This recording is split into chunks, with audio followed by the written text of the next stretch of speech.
Саламатсыздарбы? Биринчи радио Түз эфирдеги берүүлөрүн улантат. Эфирде Радио Клиника 118 программасы, студияда Гүлбүбү Үсөнова. Кыргызстанда соңку күндөрү коронавирус жуктуруп алгандардын саны азайып жаткандыгын статистикалык маалыматтар көрсөтүп жатат. Коңшу мамлекеттерди карай турган болсок, Тажикстанда өткөн аптада вирустун учурлары табылган жок. Деген менен вирустун жаңы Британ түрү дагы бир коңшу өлкөбүз Өзбекстанда катталып атат.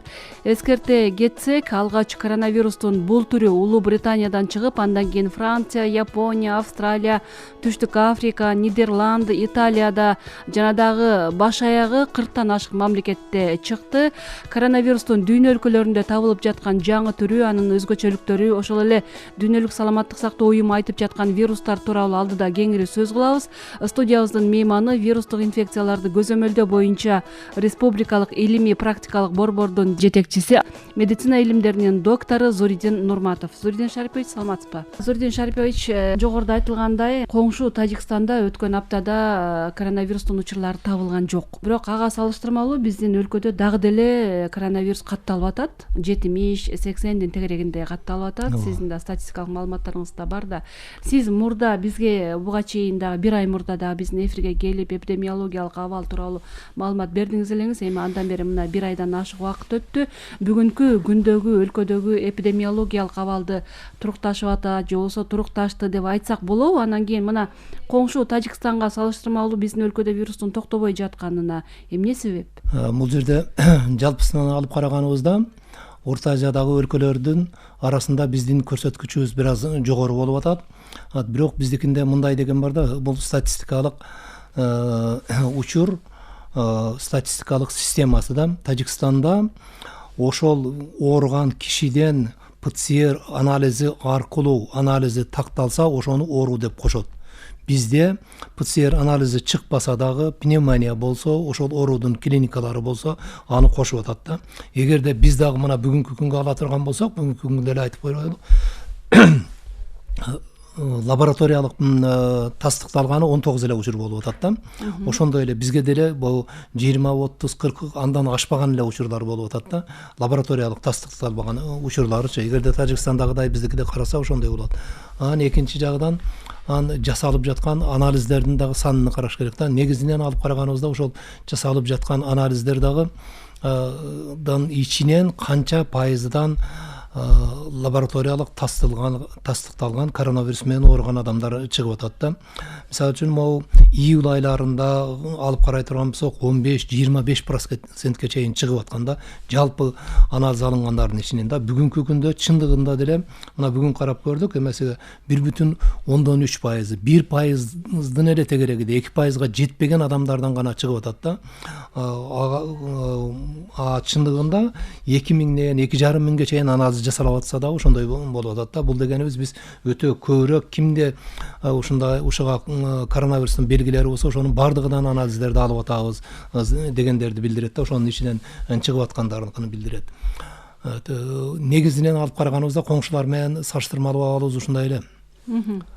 Турукташып атат деп атасак болот. Турукташып атат. Биздикинде мурдакыга караганда билесиңер, мына октябрь, ноябрь айларында да күнүгө 300-500ге чейин чыгып кетти эле. Азыр Кудайга шүгүр, могу акыркы күндөрү 100ге дагы жетпеген эле учурлар катталып атат да. Азыркы күндө, бүгүнкү күндө көпчүлүк сөз кылып аткан, мына дүйнөлүк маалымат каражаттары дагы сөз кылып аткан ушу коронавирустун жаңы Британ түрү жөнүндө кеңири сөз болуп атпайбы? Британ түрү көпчүлүк өлкөлөргө жайылып атат. 40тан ашык мамлекетте катталды деп айтып атабыз. Анан кийин Өзбекстанда дагы, коңшу Өзбекстанда дагы бир учур катталды. Мына кечээ мурда күнү эле чыккан жаңы маалыматтар болуп атат. Бул анан кийин көпчүлүктүн тынчын алып атпайбы? Бул штамм эмнеси менен өзгөчөлөнүп атат? Биринчи кезекте айтып коерум, ушу элдер буга өтө деле тынчсызданбаш керек. Өзгөчөлүктөрү, булардын өзгөчөлүктөрү кандай өзгөчөлүктөрү бар? Вирустун башка түрү деп атпайсыңарбы? Ошол дагы эмесиге бир аз туура эмес болуп калат да. Башка түрү эмес бул. Ошол эле коронавирусту чакырчу эле SARS-CoV-2 деген эле вирус бир аз мутация болуп, бир аз өзгөрүлгөнү гана. Жаңы түр эмес бул да, жаңы түр пайда болбоду. Жаңы түрү пайда болгондо бул жаңы ооруну козгош керек эле да. Бул жаңы ооруну козгой албайт, ошол эле коронавирустун эле вирусу да. Бул жерде мындай деп жөнөкөйлөрөөк болуш үчүн, адамдарга түшүндүрүп кетиш үчүн мындай дегенди айтып кетким келип атат да. Вирус бул мурда башка организмдерде жашап жүрүп, азыр эми адамдын организмине өттү. Адамдын организми бул вирус үчүн башка чөйрө. Башка чөйрөгө келгенде бул сөзсүз түрдө өзү кандайдыр бир өзгөрүүлөргө дуушар болот. Бул сөзсүз табигаттын мыйзамы да.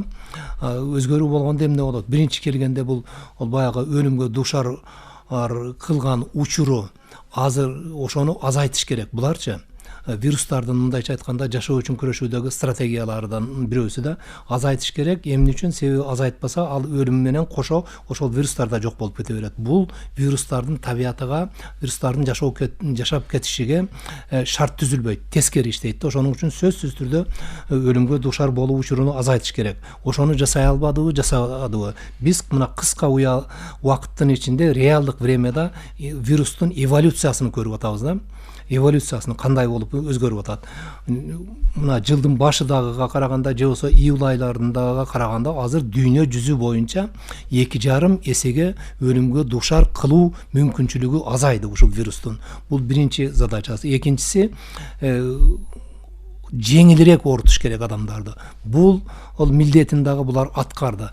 Адамдар азыр жеңил ооруп жатат. Мына биздин илим изилдөө ишини жүргүзүп көрдүк эле, ошол жерде 40%га жакыны адамдарда эч кандай белгиси жок эле мындай өтүп кетип атат да. Дүйнө жүзү боюнча карасаңар дагы статистиканы бир көңүл буруп көргүлө, 2% гана жалпы ооругандардын ичинде ооруканада болуп атат да. Биздикинде канча адамдар жугузуп алгандан кийин жалпысына могу июлдун акырында, августтун башындагы иликтөөлөр боюнча 5,8 гана пайызы ооруканага жаткан, калгандары жаткан эмес. Азыр ошол эмес болуп атат. Ал эми үчүнчүсү, булар тезирээк адамдан адамга таркалуу жөндөмдүүлүгүгө ээ болуш керек. Ошол вирустар адамдын организминде жашап калыш үчүн ошол эле милдетини аткарып азыр өзгөрүп жатат, эволюция болуп жатат да.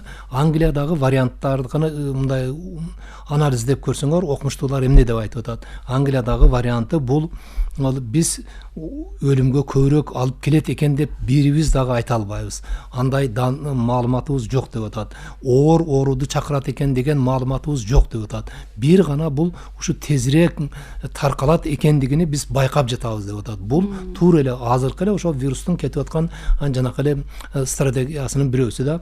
Анан кийин экинчи бир жагы мындай деген дагы бар да, ошол вирусту эми киргизбей коюш үчүн кандай кылышыбыз керек, эмне кылышыбыз керек? Мына 40 өлкөгө таркалып кетиптир, бизге да келип калабы деп туруп.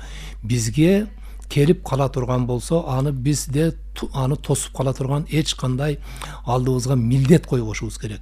Алдыбызгачы саламаттык сактоо министрлигинин алдына, же болбосо өкмөттүн алдында ушул вирусту бизге киргизип койбогула дегендей. Андай эмес, бизде жөнөкөй эле мурдакыдай эле ошол вирустарды адамдар ооруп калса, мисалы үчүн ошо Англияда болобу, же Европада болобу, же Москвада болобу, же мына Өзбекстанда чыкты деп атасыңар, Өзбекстанда болобу, ошолор келе жатканда ошол жактан лабораториялык тастыктооду тапшырат. Эгерде тапшырып анализи болбосо бул жака киргизбей туралы деген. Бул кандайдыр бир кичинекей эле чектөө да. Чындыгында алып караганда дүйнө жүзү боюнча ушу пандемия болгондо, же болбосо жаңы вирус чыкканда бир дагы өлкө өзүнүн алдына ол вирусту биз өлкөбүзгө киргизбейбиз деп максат койсо, ошол максаты туура эмес болот. Ал мисалы үчүн мындай деп түшүндүрөйүнчү. Мисалы үчүн ошол Англияда бир киши ошол Англиянын жанагы мутация болуп бир аз өзгөргөн вирусу менен ооруй турган болсо, ошол оорууду вирусту жугузуп алган болсо, аны анализини ала турган болсок, биринчи күн, экинчи күн, мүмкүн үчүнчү, төртүнчү, бешинчи күнгө чейин да чыкпашы мүмкүн. Чыкпаса биз эмне деп айтабыз? Бул кишиде бул вирус жок экен дейбиз. Ал эми бул жака келгенден кийин ал чыгат дагы кайра эле моундай кадимки эле берки коронавирустар кандай таркалып аткан болсо, ошондой эле жол менен таркалып кете бериши мүмкүн да. Ошонун үчүн адамдарда биз дагы эле кайталап, мурдакы эле сөзүбүздү кайталап кайта айта беребиз. Маска тагынып жүргүлө, аралыкты сактагыла, колуңарды тез баягыдай дезинфекциялык каражаттар менен жууп тургула деген ойду айткыбыз келип атат да. Бул оорудун таркалышы бүгүнкү күндө биз так айта алабыз. Негизинен адамдардын жүрүм турумунан байланыштуу болот да. Анан эң негизги бул жерде бир фактор бул миграция фактору. Бул миграция фактору дегенибиз бул цивилизация. Ар кандай цивилизациянын мындай обратный тескери жагы дагы болот да. Тескери жагы, арткы жагы, көрүнбөгөн жагычы. Ошо миграция өтө көп бул жакта дагы. Ошоның үчүн бир жерде бир оору таркалса, ал экинчи жакка дагы тезирээк таркалып кетет деген ойду айткым келип атат да. Ана мына мутацияланган түрү деп айтканыбыз анда туура болот экен, Нурдин Шарипович. Бир аз мутацияга учураган, өзгөрүп жаткан түрү. Демек, мына жаңы түрү деп айтсак туура болбой калат. Жаңы түрү деп айтсак туура эмес болот деп айтып атасыз. Бирок ошол сиз айтып атпайсызбы? Мутацияланып, бир аз мындай бир өзгөрүп калган түрү. Демек, ар бир организмдин да өзүнчө өзгөчөлүгү бар да. Вирус өзгөчөлөнгөн организмге киргенде, ошо организмдин өзгөчөлүгүнө жараша түрүн пайда кылып атат да. Жок, бул жерде кантип ошол мутацияланган түрү пайда болот да. Булар негизинен азыркы окумуштуулардын айтуусу боюнча булар көбүнчө жашы өтүп калган адамдардын организминде пайда болуп атат деп атат да. Эмне үчүн жаштардын организминде эмес? Себеби жаштардыкында мына вирус келип организмге түшкөндөн кийин эле тез аранын ичинде ага каршы антитела иштелип чыгат дагы жанагы вирустарды талкалап салат, жок кылып салат. Баягы жашы улгайып калганда, мындайча айтканда иммундук системасы төмөндөп калгандарда ошондой эле көбүрөөк ар кандай өнөкөт оорулар менен, мисалы үчүн онкологиялык оорулар менен же болбосо кант диабети оорулары менен, өпкөнүн баягы өнөкөт болуп калган оорулар менен ооруп жүргөн адам болсо, анын организминде иммундук системасы төмөндөп калгандагы тезирээк баягы антителалар иштелип чыгып, организмге түшкөн вирусту талкалап жок кыла албай калат. Ошонун үчүн баягы организмде жүрүп, бул жайбаракат өзүнчө баягы бир аз эмесиге сырткы негизинен алганда азыр өзгөрүүлөр сырткы оболочкаларында болуп атат да, мындай чел кабыктарында болуп атат, кандайдыр бир белокторунан түзүлүшү, ошондой нерсе. Кардиналдык баягыдай ички структуралары толук өзгөрүүлөрү өтө эле аз болуп атат да. Ошондуктан мунун баягыдай мурдакы вирустарга караганда кандайдыр бир касиеттери өтө өзгөрүлүп кеткен жок да. Демек, бул өтө мындай оор жагдайга кептеп коюшу мүмкүн, өлүмгө учуратып коюшу мүмкүн деп кооптонууга негиз деле жок экен да. Андай маалымат жок, андай негиз жок. Бирок тезирээк таркалат деген маалымат бар да. Ооба, ошол эле Британ окумуштууларынын изилдөөлөрүн мен дагы окуп көрдүм. Алар дагы айтып атышат, ошол өтө бир оор өтпөй эле оорулар, анан белгилери деле ошол эле сыяктуу деп атышат. Анан сиз айткандай таралуу гана жолу мындай бир көбүрөөк тезирээк таркалып деп айтып атышат. Ошол эле учурда дагы бир түштүк Африкада дагы ушундай жаңы штамм пайда болду деп, анан кийин анын кооптуулугу жөнүндөгү маалыматтар көп айтылып атат. Ал дагы эмесиге мына бүгүнкү күндө эми кээде массалык маалымат каражаттарында да мага түшүнүксүз бирдемелер болуп кетет да. Бирдемени айтса өтө көп ошого мындай акцент болуп калып атат да, басым жасалып калат да. Мындай деген нерсени да айтып коеюнчу. Ушул коронавирус SARS-CoV-2 деген эле ушул вирустун бүгүнкү күндө дүйнө жүзүдө 161 лаборатория бар да. Ушуларды жалпы респиратордук вирустук инфекцияларды көзөмөлдөп тура турган бүткүл дүйнөлүк саламаттык сактоо уюмунун лаборатория. Ошолордон чыккан нерселердин бардыгын аныктап, анан бул кандай өзгөрүү болду башка деп туруп, баягы гендик структуралары, shift, дрейф деп коет, ар кандай ошо өзгөрүүлөрү да, ошолорду аныкталганы бүгүнкү күндө эле мына айтып коеюн 12 миңден ашык болду. Биз эмнеге ушу эки түрүгө эле ушунчалык басым коюп атабыз? 12 миңден ашык. Бул катталганы гана. Жанакы лабораторияларда тастыктап алып, анан бул кайсы жактан чыкты деп баягыдай өзүнчө мындай филогенетический дерево деп коет, мындай дарак агынын түзөт да өзүнүн. Бул мындан чыгыптыр, бул мындан чыгыптыр, бул буга коңуш экен мындай дегендейчи. Ошондой такталганы гана 12 миңден ашык болуп атат. Ал эми тактала элеги канча болуп атат? Андан да көп да. Бул табигый эле көрүнүш да бул жактачы. Ошонун үчүн ушунчалык көп эле элдерди баягыдай жөнөкөй элдерди деле ошого мажбурлап мына моундай келе жатат экен дегендей эле ойлордун менин оюмча өтө көп деле айта бербей элдерге кадимки эле ошол эле мурдак эле айтып келген эле эрежелерибизди эле тагыраак сактасаңар ошол жакшы болот дегенди айткыбыз келип атат да. Коронавирустун өзгөрүлгөн түрү анан көп кездешет. Көп 12 миңден ашык түрү бар деп айтып 12 миңден акыркы эле мына ушул эле SARS-CoV-2 дегендин эле түрү да. Бул жерде өзгөрүү өтө эле эмеси көп болуп атат да. Жөнөкөй эле адамдар буга өтө деле көп маани бербеш керек да. Бул негизинен алып караганда окумуштуулардын иши да. Көпчүлүк жалпы элге мунусунан кандай болуп чыкты экен, мындан кандай болуп чыкты экен деген бул илимий көз карашта, илимий багытта кыйла мындай мааниси бар да. Жөнөкөй адамдарга анча деле мааниси жок. Себеби ошол эле мурдак эле баягы марттагыбы же апрелдегиби, июлдагы эле түрү менен жугузуп алган болсо, ошол организмде антитела иштелип чыгып калган болсо, ошол антитела толук бойдон азыркы жаңы түрлөрүнөн толук бойдон сактайт. Андан сырткары бул вирус менен күрөшүүдө биз жана айтып кеттик го, эң негизги эле мындай ыкмабыз бул адамдардын жүрүм туруму, анан миграция депчи, андан башка каттуу таркала турган эмесиге фактору жок да. Муну токтото турган факторлорубузга токтоло турган болсок, буга вирусту түздөн түз өлтүрө турган дары бүгүнкү күнгө чейин жок. Анын мындай осложнение болуп кетпеси үчүн аны организмге кандай жардам беришибиз керек, баягы клиникалык протоколдордун негизи ошого багытталган да. Анан экинчи жагы буга каршы вакцина.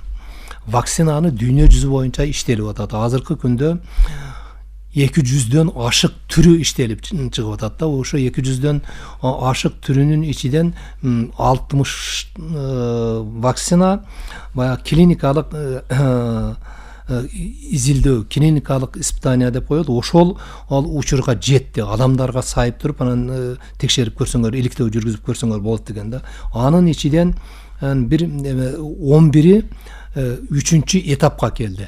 3-чү этап бирок бир дагы вакцина дүйнө жүзү боюнча толук иликтөөдөн өтүп тастыкталып бул зыянсыз экен, ушуну колдонгула деп туруп бүткүл дүйнөлүк саламаттык сактоо уюму бизге сунуш бере элек дүйнө жүзүндө бир дагы мамлекетке.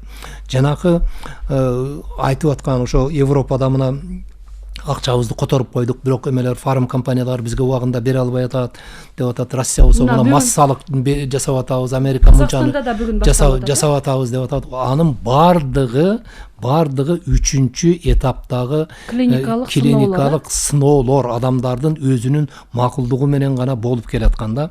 Бул жерде биз буга мындай тагыраак эле элге билсин айтып коюшубуз керек да.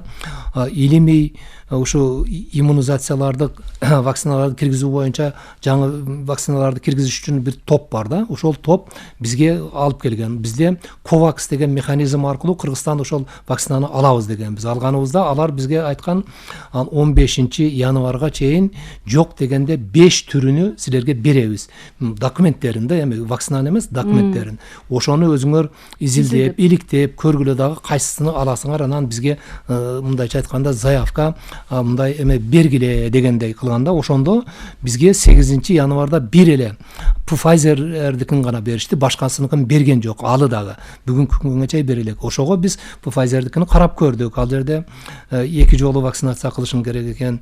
21-28 күндөн кийин биринчисинен кийин экинчисин аласың, внутрумышечный жасайсың.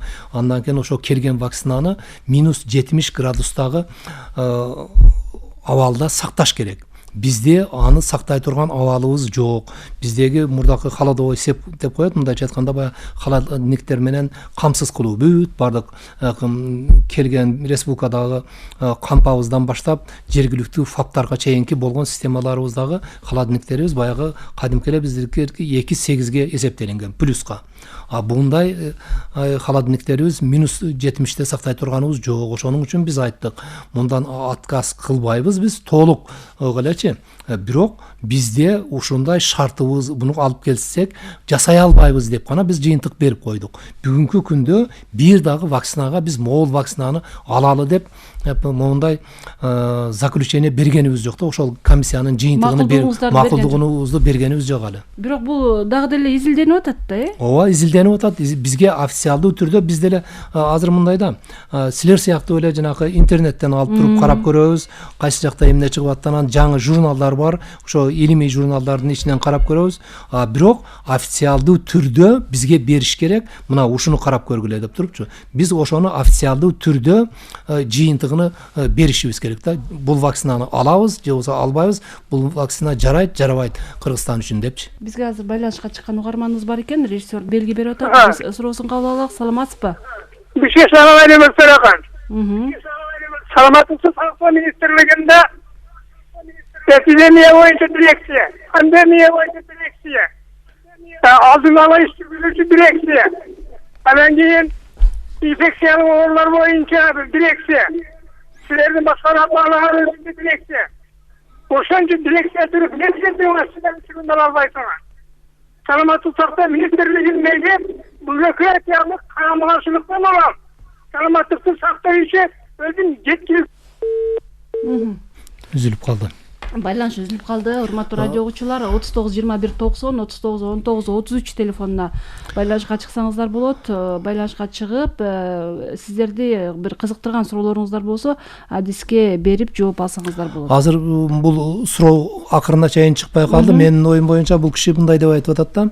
Ар кандай дирекциялар деп айтып атат да, ар кандай тармактары саламаттык сактоо ошонун бири менен бири чогуу иштебейт, ошондуктан мондай абалга келип калдык дегендей ойду айтып атат окшойт. Менин божомолум боюнчачы. Негизинен биз ушул жерде бир токтолуп айтып өтүшүбүз керек да. Мына 90-жылдардан бери азыркы күнгө чейинки карап көргөнүбүздө жалпысынан саламаттык сактоо тармагында дайыма бул жердеги болгон ооруканалардагы койкалар дайыма азайып келген, орундуктарчы. Ошондой эле медициналык кызматкерлердин саны да азайып келген. Бул жалпы көрүнүш. Муну эч ким тана албайт. Бүт бардыгы боюнча монда келаткан көрүнүш да. Ошол эле учурда саламаттык сактоо министрлигине бөлүнүп келе жаткан, жалпы бюджеттен бөлүнүп турган долясы дагы дайыма азайып келген да. Эми могу пандемия ошону көрсөтүп койду. Айрыкча могу июль айында мына жаткызганга орун дагы таппай калдык. Дарыларды дагы убагында камсыз кыла албай калдык. Системалар менен кадрлар жетишпей калды. Мына бүгүнкү күндө эми 1 жыл болуп калды. Көп ооруканалар курулду, башка нерселер курулду, башка иштер болду. Медиктерди бир сыйра даярдап чыктык. Алардын болу тажрыйбалуураак болуп калды. Бирок кадр маселеси бүгүнкү күндө дагы деле турат. Биз аны 30 жылдан бери жыйылып калганды бир күндө бир жылда чечип кое албайбыз да. Угарман бар экен байланышта. Саламатсызбы? Саламатчылык. Мен Бишкектен чалып атам, Дыйканбай. Мен жогорку суроолорго жооп берип аткан Мырзага суроом бар да. Азыр эл бюджеттен акча бөлүнөт, тигүү эле өздөрү каражатына вакцинацияны салдырганга даяр. Мисалы мен деле өзүмө өз каражатыма салдырганга даярмын. Ошону мамлекеттин уюштуруу эмеси менен акча бөлүп вакцинацияны алып келсе, анан элге коммерческий кылып эмесе деле эл көп салдырат. Ошого кандай карайт? Рахмат. Уюштуруу жолу менен элге алып келбесе, эл өз каражаты менен вакцинаны алганга ала тургандар деле бар да деген сөз, Рахмат. Жакшы суроо. Бизде эки багыт боюнча ушу вакцинаны алып келүү боюнча иш жүргүзүлүп атат. Биринчиси COVAX деген механизм бар. Бул COVAX механизмиге дүйнө жүзү боюнча 176 өлкө ошого кирген. Бул жерде баягы вакциналардын иштеп чыгып аткандарынан 8-ини ошолор COVAX механизми боюнча тандап алгандагы ошолор 3-этап испытаниядан бүткөндөн кийин андан кийин биз алабыз дегенибизде. Бирок кантип алыш керек, кандай алыш керек, ал жолдору боюнча биз заявканы бергенбиз. Ал боюнча багыт боюнча иштелип жатат. Жана да айтып кеттим эле, бүгүнкү күндөгү даяр болгон вакциналар ошол эле Американыкы жанагы бизге сунуштаганы бир эле вакцинаны бүгүнкү күндө сунуштады да, ошо COVAX механизми боюнча. Бул Pfizer'дики Американын вакциналары да, аларыныкын дагы бир жолу айтып келетейин. Биздин өлкөдө аны жасаганга мүмкүнчүлүгүбүз бүгүнкү күндө жок. себеби аны вакцинаны сактаганга -70 градус Цельсияда сакташыбыз керек да, аны сактай албайбыз. Аны сактай албагандан кийин биз аны элге жасаганга уруксат бербейбиз. Шарты бузулгандан кийин ал өзүнүн баягыдай касиеттерин да жоготуп коет да. Экинчиси Модернде берип атат вакцинаны. Аныкы -20да. Бирок анын документтерин бизге бүгүнкү күнгө чейин бере элек. Андан сырткары Ковакс механизмине Россия кошулган эмес, Россияны кошкон эмес. Россиядагы иштелип чыгып аткандагы 3 багыттагы вакциналар бар. Аларды кандай кылып алып келебиз, кандай кылып туруп аны менен иштешебиз, ал боюнча саламаттык сактоодун алдында мындай группа түзүлүп туруп азыр Москвага барып, алар ошонун үстүндө иштеп жатышат. Бирок алардыкы дагы -20, 18, -20 градуста болуп атат да. Ага дагы бизде бүт массалык түрдө жасаганга шартыбыз жок, андай дагы холодильниктерибиз жок да. Могуга борборду кампага алып келгенибиз менен кайсы жерлерде бир жерде аны алып барып жасашыбыз керек да, ошо -20дачы. Эми азыр биздин эле бир эмесибиз, үмүтүбүз, могу Новосибирскиде дагы бир Вектор деген илимий борбор бар. Ошолор +2, +8 температурада сактала турган вакцинаны чыгарып иштеп жатышат да. Бирок алар 3-этаптагы баягы испытаниясыга жете элек. Ошол чыгып калса, ошолорду алсак бизге өтө ыңгайлуу болот эле да. Андан башка калгандарыныкы, могу адамдар алат элек деп атпайбы? Алат элек дегендери туура Москвадагы, Европада дагы ким эле алам дегендер, булар бүт бардыгы өзүнүн макулдугун берип, анан ошо макулдугу боюнча вакцинаны алып атат. Бул дегенибиз 3-этап испытания. Бирок буга азыр элге ачык эле айтып коюшубуз керек. Месиге бүткүл дүйнөлүк саламаттык сактоо уюму уруксат бере элек. Али могул вакцинаны сая бергиле дегендейчи. Ошондой эле вакцина сыноолор өтө элек. Буга чейин дагы коронавируска вакциналарды иштеп келген. Буга чейин келе. Быйыл 200дөн ашык деп атпайбызбы? Буга чейинки мурунку вакциналарды маяк SARS деп атабыз. Андан кийин месиге MERS деп атабыз. Ошондо 4 вакцинаны иштеп чыккан. Бирок алардын дагы акыркыга чейинки испытаниясы толук месиге уруксат ала алган эмес. Себеби баягыны биринчи вакцинаны жасагандан кийин дагы бир жолу вакцина жасаса, кайра эле ошолор андан бетер каттуураак ооруп калган да. Ошонун үчүн аларга да уруксат берилген эмес. Дагы бир угарман бар байланышта. Саламатсызбы? Сурооңузду берсеңиз болот. Мен кайрылуу Дыйканбай Бишкектен. Эми киши айтып атпайбы, биз мындай деп. Мисалы, уже Өзбекстанга жаңы штамм келди. Кокус Кыргызстанга келип кала турган болсо, эл аябай кыйналып эме болуп калат. Европаны көрүп атпайбыз, Англияда кандай, Европада кандай болуп атат. Анан тиги түрү болбой атат, бул түрүнө ала албайбыз, тиги болуп отургандан кийин кеч болуп калбайбы? Элге оорчулугу накта ошондо тийип калбайбы? Мындай аракет кылып, бир жолун таап, мамлекет уюштуруп, бирдеке кылыш керек да. Мына эл мамлекеттин эсебинен эмес, өздөрүнүн эсебинен ошо вакциналарды алганга даяр. Кийинки дагы угармандын суроосун кабыл алып коелук, анан чогуу жооп берсеңиз. Биз сизди угат атабыз. Саламатсызбы?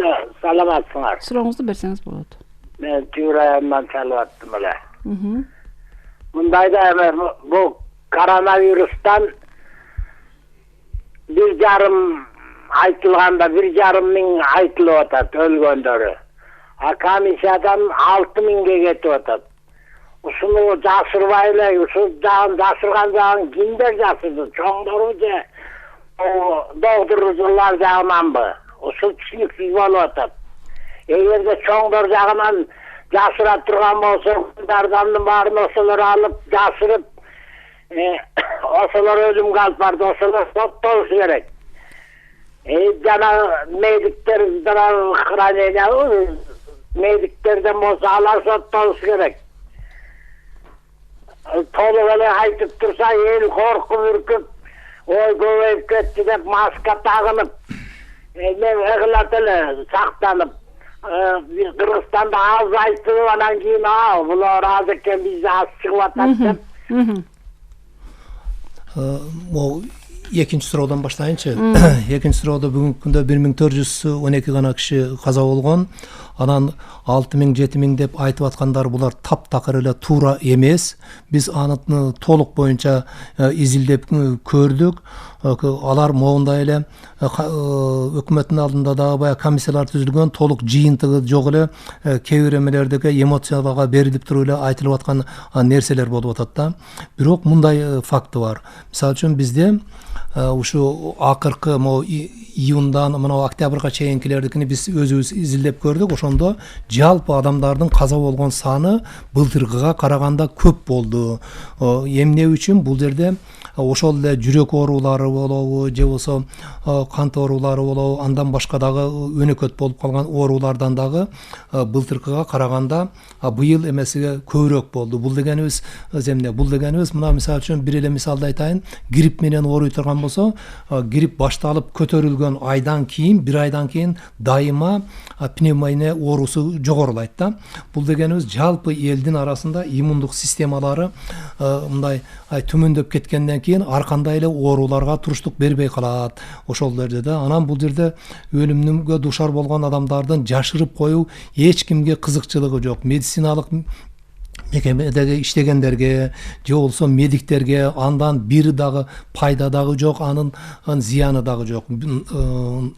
Тескерисинче биз бардыгыны анализдеп, кайсысы канча адам каза болду, эмнеден каза болду, кандай болду деп анын себептерин изилдеп туруп, мындан ары ошондой эмелерди клиникалык протоколдорду жакшыртууду, аны менен күрөшүүнүн жолдорун издөөгө бизге жардам берет алчы. Ошондуктан жанагы айтып аткан сөздөр жашырып атат деген булар эмоцияга алдырып эле айтып алып аткан сөздөр деп элди ишендирип кетким келип атат да.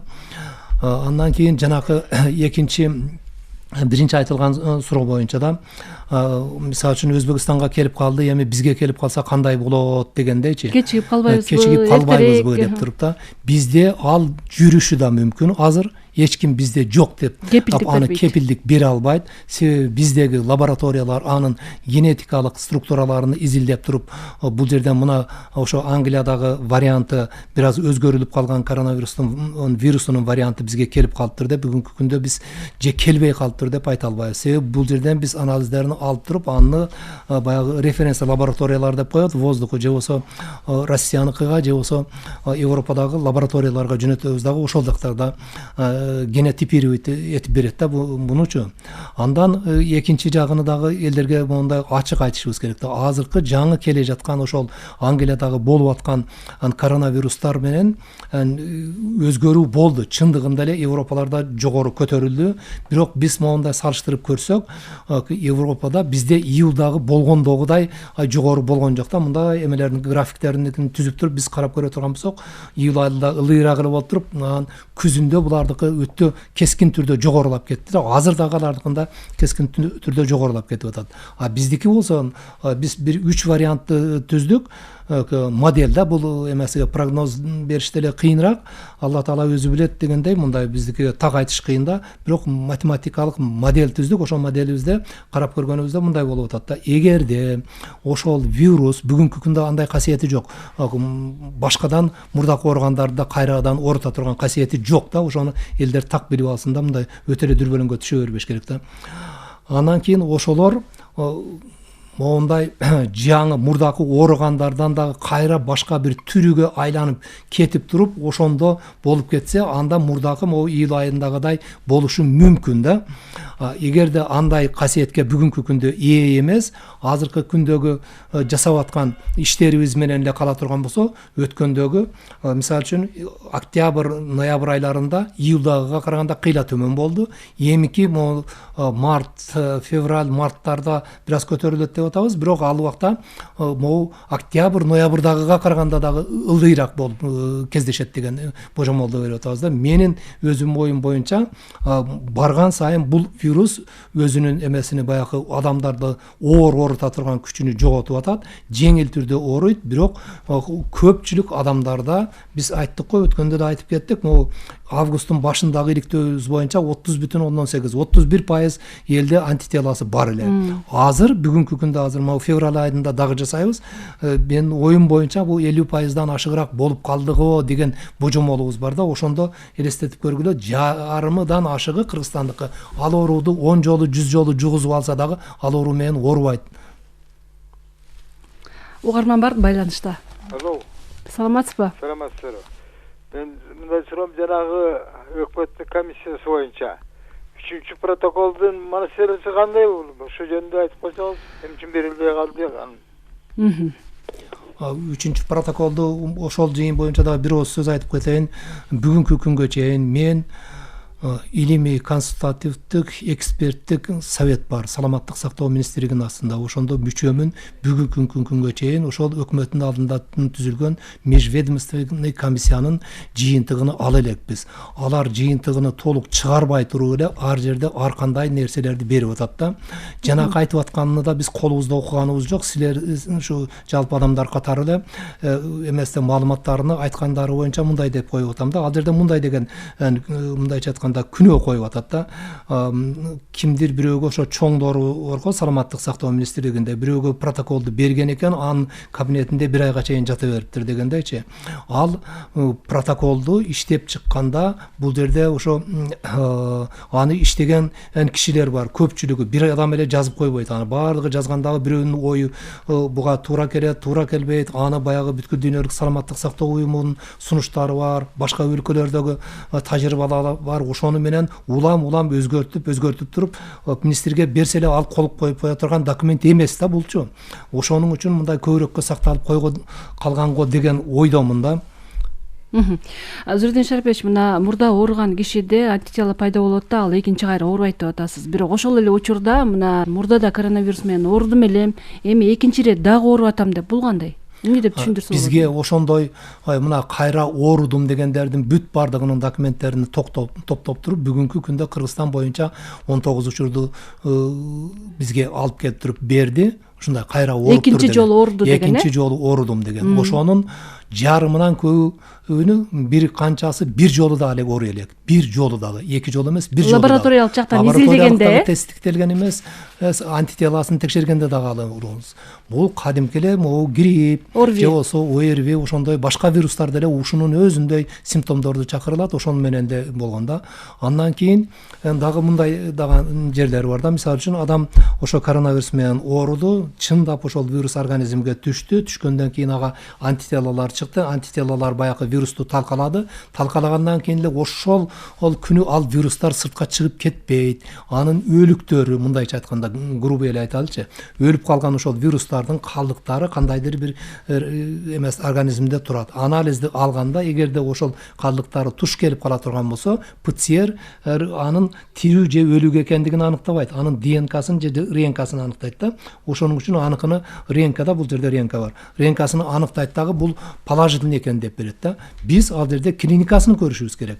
Ошонуку экинчи жолу эле лабораториясы чыгып калса, андан кийин бул дагы бир жолу ооруптур деп айтышыбыз туура эмес болуп калат да.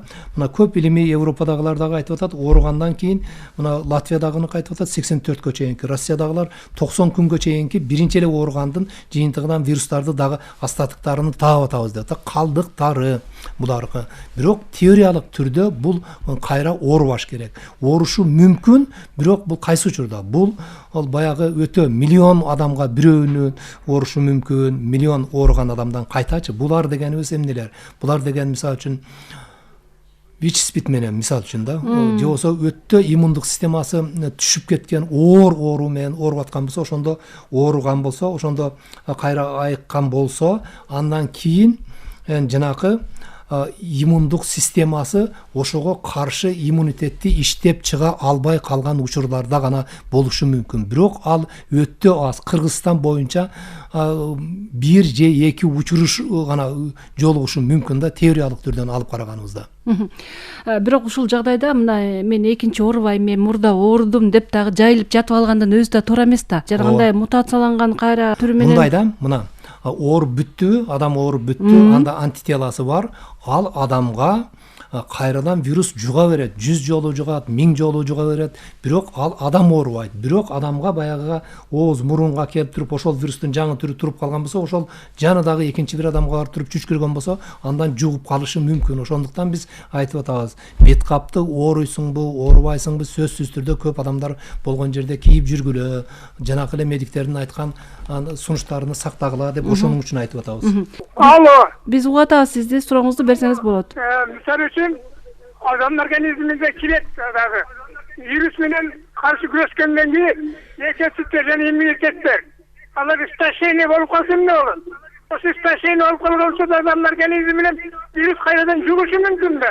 Организмде вирустун мындай бир касиеттери бар да, дүйнө жүзү боюнча тирүү жана өлүк деген нерсеге бөлүнөт да, эки нерселер. Мисалы үчүн таш өлүккө кирет, дарактар тирүү нерсеге, себеби көбөйүүгө жөндөмдүү. Вирус көбөйүүгө жөндөмдүү эмес. Көбөйүүгө жөндөмдүү эмес. Ушуну дагы бир жолу айтып кетейин. Ошондуктан окумуштуулардын арасында вирусту биз тирүүгө кошолуу же өлүү нерсеге кошолуу депчи. Бул организмге түшкөндөн кийин организмдин клеткаларына кирип туруп, клеткалардын ичине киргенден кийин клеткадагы баягы рибосомдор, баягы синтез белка дегендерди окугансыңарго, клеткаданчы ошол жерде адашып биздин компонент экен деп туруп аны көбөйтүп жиберет. Бул жаратылыштагы ушундай кубулуш. Бирок бүгүнкү күндө вирусту эми ошо клеткалар аркылуу көбөйлүп аткандыгы менен аны тирүү нерсеге кошуп койгонбуз да. Ал жерге организмге кандай нерсе кирбесин, вирусбу, бактериябы, сөзсүз түрдө бул организмдин өзүнүн компоненти болбогондон кийин ага каршы аны изучать этип көрөт организм. Ага каршы сөзсүз түрдө бул эмне экен, канчалык зыян алып келет экен, же эмне болот экен деп туруп ага каршы антителалары иштелип чыгат. Иштелип чыгат дагы антитела ал сакталып калат. Сакталып тура берет ал антителалар.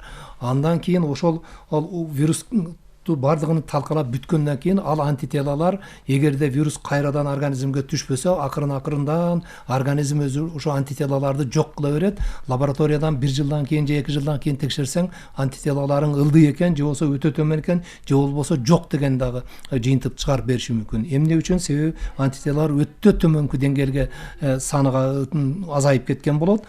Бирок аларды лаборатория мындайча айтканда таба албай турган деңгээлге чейин түшүп калат да. Ошондо дагы организмден бул оорудан сактана албай калыптыр деген жыйынтыкты биз бербейбиз. Себеби ошол эле вирус кайра организмге түшсө, 1-2 сааттын ичинде эле кайрадан антителалар иштелип чыгат. Себеби организмде даяр мындай шарттуу түрдө айтканда заводу турат да, антитела иштелип. Именно ушул вируска каршы иштелип чыга турган, антителага иштелип чыга турган заводу турат.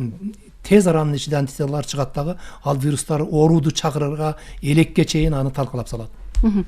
Мына вакцинаны алып келген күндө деле ал бардыгына жапырт эмдөө башталбайт да, сөзсүз түрдө аларды эң биринчи сынаш керек да, ыктыярчылар тандалыш керек, биринчи. Ушундай процедуралар бар да. Ыктыярчылар тандалыш керек. Вакцинаны алып келген учурда дагы өз ыктыяры менен болот. Биринчиден ал адам болгондон кийин бизде бул мындай болуп атат да. Ал адам текшерилиш керек.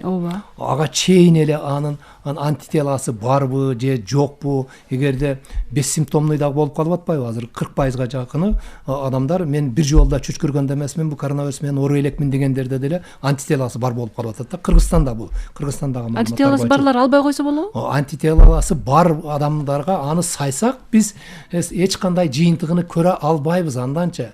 Бул ушул вакцинанын негизинен чыктыбы же эмесиге мурдакы эле антителасынын деңгээлиби дегендейчи. Ошоның үчүн бул жерде көп суроолор бар да.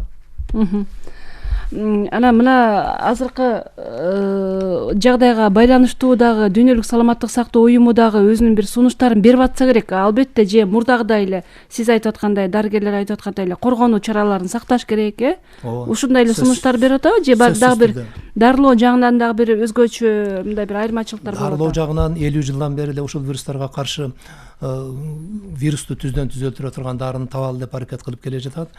Бул жагынан бизде бүгүнкү күнгө чейин түздөн түз ушул коронавирусту өлтүрө турган дарыбыз жок. Муну так ачык айтып коюшубуз керек. Вакцина боюнча мындан мурда эле өткөн кылымда дагы коронавируска каршы изилдеп келген. Айрыкча 2002-2003 анан 2012 жылдары MERS, SARS дегенде анда өлүмгө дуушар болгон учуру өтө көп болгон да, ошондо деле иштелип чыгып 4 вакцинаны жана деле айтып кеттим го, 4 вакцинаны иштелип чыккан, бирок алардыкы акырына чейин толук уруксат ала турган деңгээлге жеткен эмес. Бүгүнкү күндө дагы иштелип атат. Кудай буйрса жакшы вакциналар чыгып, жакшы биздин баягы шарттар менен ошого мүмкүнчүлүгүбүз болуп калса аларды жасайбыз. Зурдин Шарипович, мына сиздердин мына окумуштуулар, илимпоздор, сиздер мындай божомол жүргүзүп атасыздар да бүгүнкү күндө деле. Анан сиздердин божомолуңуздарда мында февраль-март айларында дагы бир аз көтөрүлүшү мүмкүн деп атасыз, бир аз. Ооба. Андан кийин дагы кандай деп эмне божомолдорду келтирип атасыздар? Андан кийинки божомол эмеси бул вирустун жана жашоо үчүн күрөшүүдөгү өзүнүн алдыга койгон милдеттери деп айтып кеттим го. Мындайча айтканда эми шарттуу түрдө да, антип мындай элге түшүнүксүз болуш үчүн деп ошентип айтам да. Вирустун дагы бир алдыга койгон милдети өзүнүн биздин организмде, адамдардын организминде жашап калыш үчүн милдети жок дегенде 15-25% адамдарга жугузбаш керек, таптакыр жугузбаш керек. Эгерде бардык адамдарга бир учурда бардыгыга жугуп калса, бардык адамдарда ошол вируска каршы антитела болот дагы, ал вирус жалпы кийин таркалуу мондай циклы токтоп калат. Ошонун үчүн булар сөзсүз түрдө жанталашып адамдарга жугузбашка аракет кылат. Жок дегенде 15-20%. Ал адамдар эмне үчүн керек? Ал адамдар вирустун кийинки жылдары дагы мондай циклично айланып, бул дүйнөдө жаратылышта жашап калуусуна шарт түзүп берет адамдар. Ошонун үчүн булардын алдыга койгон ушундай бир милдети бар да. Бизде азыр деле ошондой, бул эми жаратылышта көп эле нерселер бизге алы илимге дагы түшүнүксүз нерселер көп. Көп нерселер Кудай Тааланын жараткан нерсеси да бул жаратылышта көп нерселер түшүнүксүз. Бирок чындыгында көп жылдык илимдеги фактылар ушуну көрсөтүп жатат да. Демек, келечекте биз ушул вирус менен жашайбыз. Ооба, биз бул вирус менен азыркыга караган таркалган азыр 100 миллиондон ашык адамдардын арасында, бул катталган эле адамдардын арасында да таркалып кетти деп атпайбызбы? Ошонун арасында таркалганын эсепке алганыбызда анда бул жашап калат. Андан сырткары биздикидеги кечээки антителалары бар адамдардын деле сурамжылоо иликтөөлөрүн да жүргүздүк да, анкеталарды толтуруп. Ошонун ичинде жалпы ошо антителасы бар адамдардын арасында 22% медициналык мекемелерге же болбосо медиктерге кайрылган да.